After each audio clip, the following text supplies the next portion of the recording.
Yes guys, welcome back to another video. Welcome to the George Benson football channel. It is never a dull day to be a supporter of Chelsea Football Club. That is factual information that whether you've been a fan for a day, for a week, for a month, for a year, or if you're like me and you're the mere age of 30 and you've been following this club since you can remember being able to walk, talk, breathe, read and write, then you will know that following Chelsea Football Club is exciting, it's enthralling, it's been trophy laden.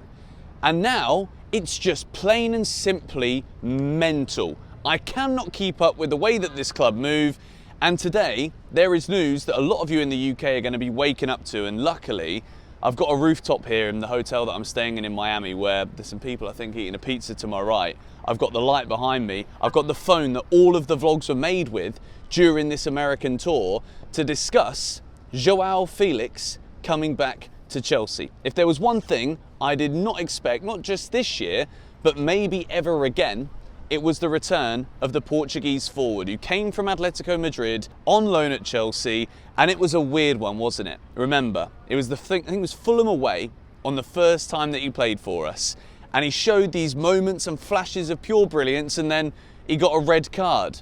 And it never really took off. Joao Felix is one of those players, and we're going to talk about the actual news at the minute, but I'm going to give my top line thoughts on the player first. He's exciting. He could still be very good. He's almost at the point where the talk of potential is like a sin to discuss potential, but I do think with the right players around him, when he's feeling like he loves the city and loves the club that he's at, then I do think there could be something there.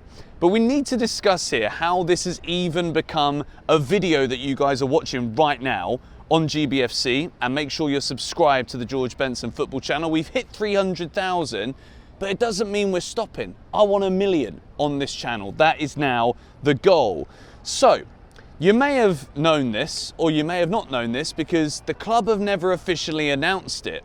But Chelsea were supposedly all but done in terms of like an actual announcement for the signing of young Spanish Olympic gold medal striker Samu Omorodion from Atletico Madrid. We know that we have sold Conor Gallagher to Atletico Madrid, and I want to make it clear now, before we start going into the reasons behind this Omorodion deal being called off, it doesn't impact the Gallagher deal. Conor Gallagher has signed for Atletico Madrid. He's no longer a Chelsea player.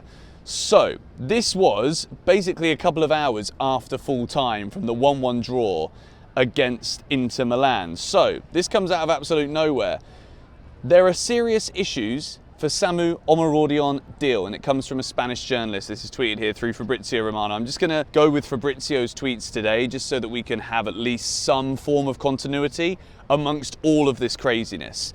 Chelsea move currently considered at risk, but all parties are still working on it. Now we move. More on Samu Omorodion deal story. Understand Chelsea and Atletico are in contact to find solutions as Omorodion deal could collapse. Both Atleti and Chelsea have clear plan. Gallagher and Alvarez deal cannot collapse, so work in progress on solutions. Then, not so long after this news come out, exclusive story on Joao Felix and Chelsea as part of the conversations with Atletico Madrid, 100% confirmed. Club-to-club talks ongoing, and with his agent Jorge Mendes too. Then we get another update about an hour after this one saying Samu Omorodion to Chelsea is 100% off. So at first it was like it might collapse because there was potential issues with injuries that meant that he wasn't passing the medical. There's still a lot more for us to go through here.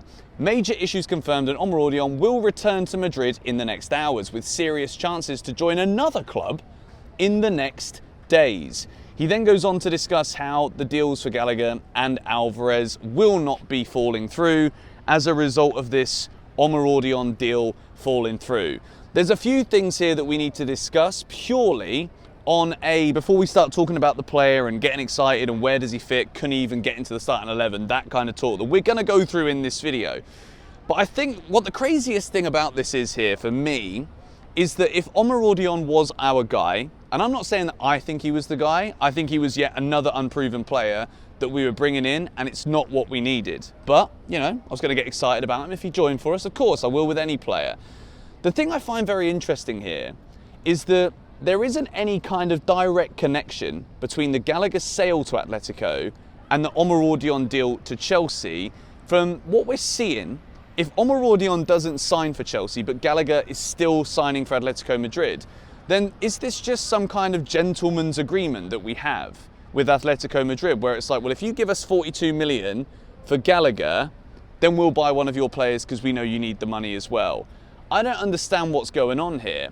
Joao Felix wasn't wanted by Pochettino at Chelsea, but apparently the hierarchy at Chelsea were very happy with him. They wanted to bring him in. I think he's a very marketable player. He's a very marketable character. And I think Chelsea like that. And as much as there are many question marks about his ability as a player right now, because his career never really exploded to the heights that many people thought it would, I can't stand here and lie to you as I lean my hands against this flipping white wall and say that it doesn't excite me a bit, because it does. The reality of this situation is that I think if this Omorodion deal really has collapsed, which we're led to believe now, Omorodion is not a Chelsea player. Omorodion will not be signing for Chelsea this summer. If that's the case, and we still get the Gallagher money in, pure profit from Atletico Madrid, we've moved on from that now. Not going to spend any more time telling you why I think it was a good deal or a bad deal, whatever. The point of the matter is, surely this money should just be invested in Victor Osimhen. Victor Osimhen wants to come to Chelsea. Napoli want to sell him, and they want the player that we've got that we want to sell. Every single thing about this Omorodion deal being called off, to me, is Gary Neville written in the stars for Victor Osimhen to end up as a Chelsea player.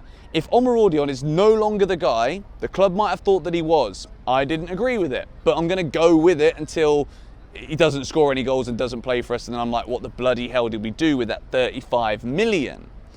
That can go towards signing a world-class elite striker that brings pedigree to Chelsea Football Club. We're already talking about a stacked front line. We saw Mark Yu in that game against Inter Milan put in another brilliant shift. We've already got the bargain guy. We've got the guy that we can take the risk on. But at the same time, Osimhen is literally there for the taking. And I'm going to make a call now that you guys are going to hate, but I'm just going to say it.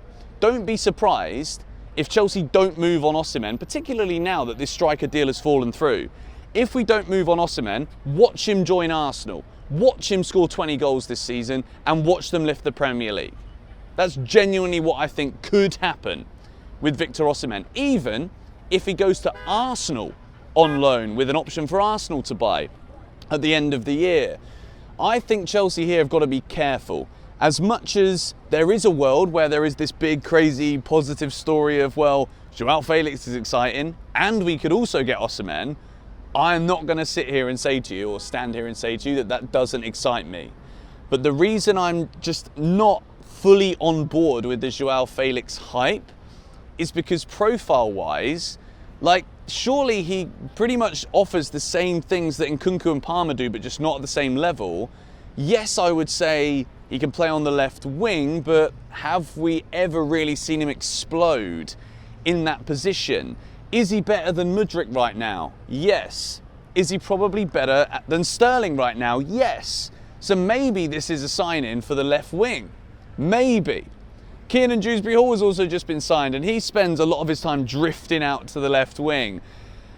I'm just hoping here that this is going to be one of those transfer windows where the pure chaos that is Chelsea Football Club, and this deal's on, and we're signing that guy, and then this falls through, and then what happens next?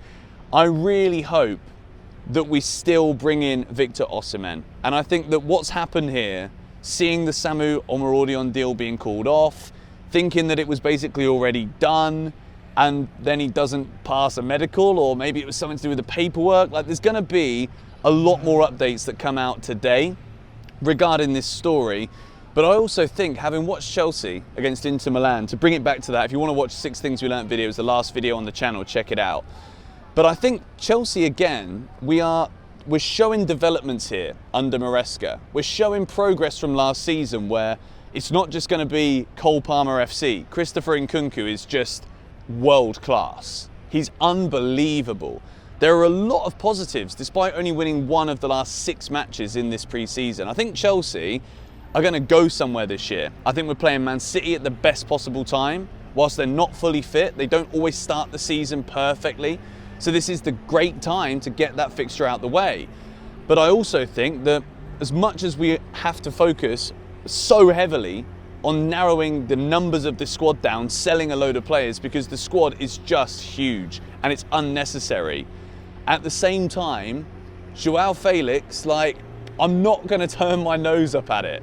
The rumours are at the moment it could be around £35 million, which is similar to the fee that we bought in for Conor Gallagher. It's almost the same as what we were going to spend on Samu Omorodion, who, to be quite honest, as much as I looked him up, I watched some videos about him, I tried to learn about his profile in a striker, big boy, handful for defenders, loves to run around the back, loves those balls in between the lines, that we've got players that can make that. He's 20 years old. Do you know what I mean?